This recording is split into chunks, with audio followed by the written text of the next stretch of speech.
La preocupación internacional sobre el medio ambiente surgió en los años 70, cuando expertos proveyeron de evidencia científica que probaba la degradación ambiental.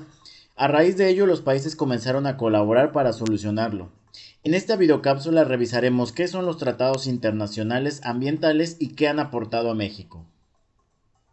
Un tratado internacional es un acto jurídico celebrado por escrito entre estados u organismos internacionales y de acuerdo con el número de participantes pueden ser bilaterales donde participan dos estados o multilaterales donde participan más de dos estados u organismos. Los tratados internacionales sirven para facilitar las relaciones entre las partes firmantes en materia económica, política, social, militar, incluida la ambiental, donde los estados asumen un compromiso de colaboración. Estos tratados son regulados por la Convención de Viena sobre el Derecho de los Tratados. A nivel internacional existe la obligación de los países de participar en la protección ambiental a nivel global según los principios fundamentales del derecho internacional. Se reconoce que los estados pueden usar sus recursos naturales conforme a sus propias políticas, pero con la obligación de no causar daños en zona fuera de su jurisdicción, que deberán de cooperar para conservar y proteger la salud e integridad de los ecosistemas y con el principio de responsabilidad común pero diferenciada, que especifica que el tipo y magnitud de responsabilidad es diferente entre todos. Hay quienes reconocen que el derecho internacional ambiental surgió a finales de los años 60 y principios de los 70, con la celebración de la Conferencia de las Naciones Unidas sobre el Medio Humano en Estocolmo, Suecia, y la creación del Programa de las Naciones Unidas sobre el Medio Ambiente para dirigir las actividades de las Naciones Unidas en favor del medio ambiente. A partir de ahí, la normatividad ambiental internacional se expandió rápidamente.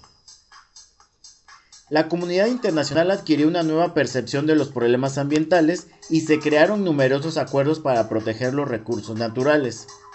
Estos tratados internacionales tuvieron un enfoque sectorial, es decir, los instrumentos jurídicos para proteger recursos naturales fueron específicos como para humedales, ciertas especies de flora y fauna, áreas naturales de interés especial, minerales, hidrocarburos o para regular ciertas actividades como el comercio de especies en peligro de extinción o la contaminación marina derivada de buques.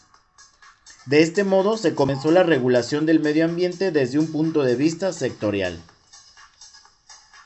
En las décadas siguientes cobró importancia el tema de la degradación de algunos elementos del planeta, donde se tomó una nueva dimensión y comprensión de los impactos ambientales a escala global. Debido a ello entraron en juego nuevos temas globalizados, como el tráfico ilícito transfronterizo de residuos y sustancias peligrosas, la diversidad biológica, donde ésta debería de considerarse como un patrimonio común de la humanidad, y el debilitamiento de la capa de ozono, el calentamiento global y el cambio climático. Después se integró el concepto de desarrollo sustentable y la integración de las políticas comerciales con las políticas ambientales mediante la aplicación de estándares ambientales a los productos exportados al extranjero. Más recientemente, en los años 2000, se comenzó a tener una visión ecosistémica donde los componentes de los ecosistemas comenzaron a verse desde un punto de vista más integral. México, en coincidencia con lo que sucede a nivel mundial, elabora instrumentos normativos de acuerdo con la tendencia global y ajustando sus marcos legales a ello. La Secretaría de Relaciones Exteriores tiene la facultad de intervenir en los tratados, acuerdos y convenciones.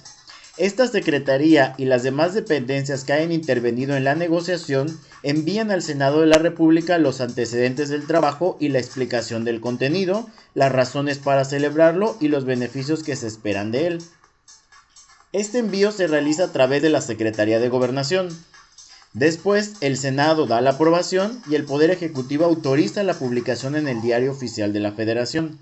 Las leyes federales y estos tratados tienen la misma jerarquía jurídica y se cuenta con la Ley sobre la celebración de los tratados que regula la celebración de tratados y acuerdos en el ámbito internacional. De acuerdo con la Secretaría de Relaciones Exteriores, México ha celebrado más de 70 tratados internacionales en el tema de medio ambiente.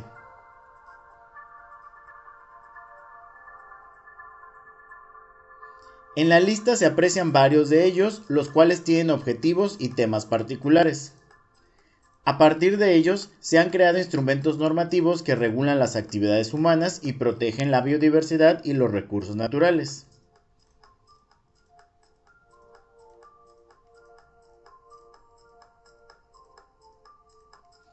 En esta ocasión revisaremos algunos de ellos.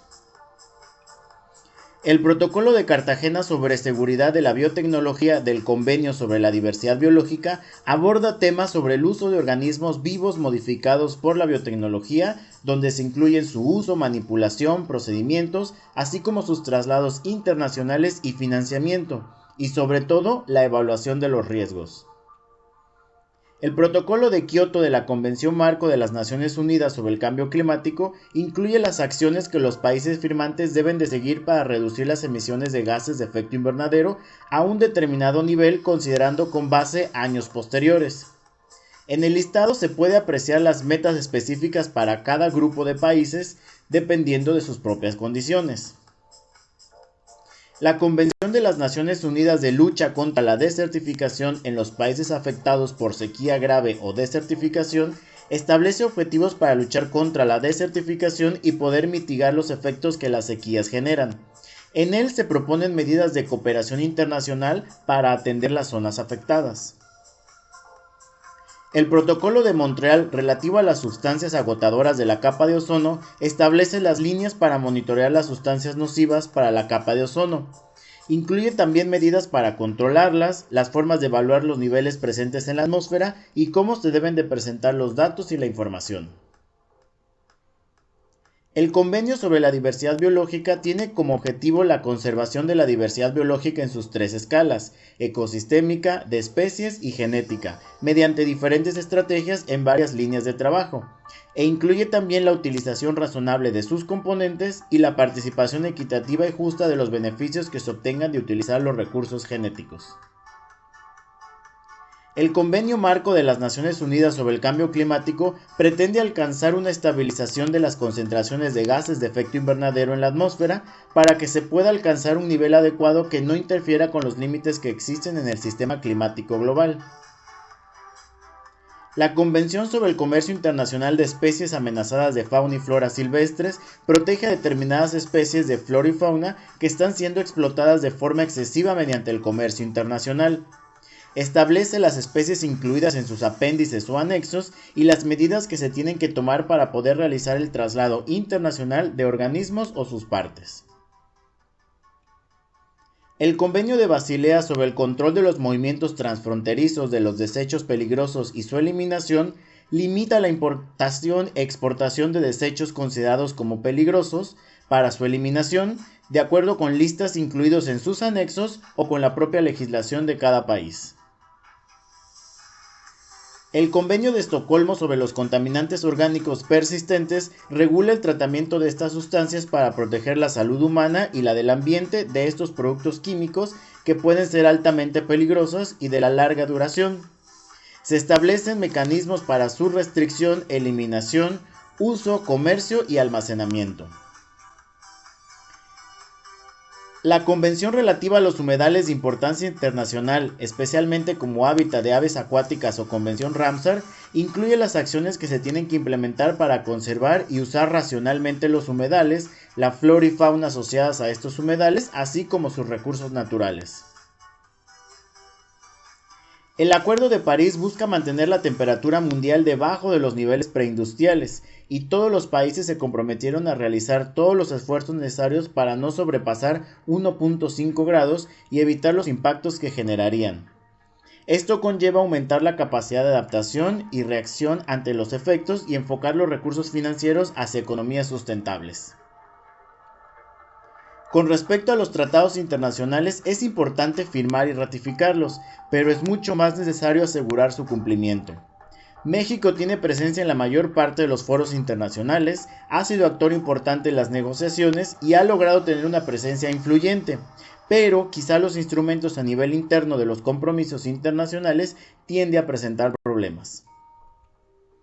La protección ambiental y de los recursos naturales en el mundo ha generado cambios en las reglas internacionales y estos cambios han producido nuevas reglas a nivel nacional que buscan asegurar el cumplimiento efectivo de las obligaciones.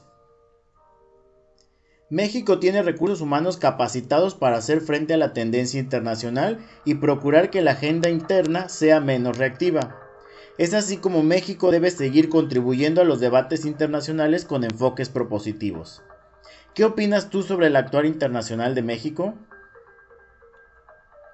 Espero que estas herramientas les sean de utilidad. Para un mayor intercambio de ideas puedes localizarme y seguirme en mis redes sociales.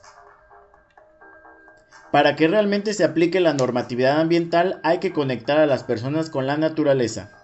Por eso siempre digo que cada persona tiene sus propias razones para actuar a favor de la naturaleza. El chiste es hacer que lo descubran.